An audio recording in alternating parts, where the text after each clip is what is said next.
নমস্কার। লোনের সমস্যায় ভুগছেন, যদি আপনার জন্মকুণ্ডলিতে বা লগ্নকুণ্ডলিতে যদি ষষ্ঠ, অষ্টম এবং দ্বাদশ এই তিনটে ভাবের যদি ভীষণভাবে জোরালো কানেকশন থাকে, তাহলে কিন্তু আপনি লোন নিয়েও লোন শোধ করেও বারবার কিন্তু আপনাকে লোনের সমস্যায় পড়তে হতে পারে।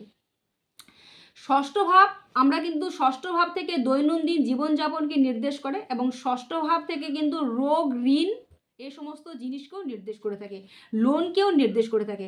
অষ্টম ভাব থেকে আমরা সমস্যাকে বিচার করে থাকি এবং দ্বাদশ ভাব থেকে ব্যয়কে নির্দেশ করে।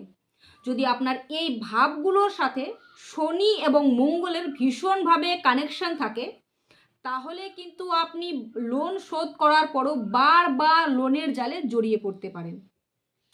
তাই অবশ্যই আপনার একজন অভিজ্ঞ জ্যোতিষীর পরামর্শ নিয়ে এই বিষয়টিকে ভীষণ গুরুত্বের সাথে দেখা উচিত। ভিডিওটি ভালো লাগলে অবশ্যই একটি লাইক করে দেবেন। সকলে ভালো থাকুন, সুস্থ থাকুন। জয় শ্রীকৃষ্ণ।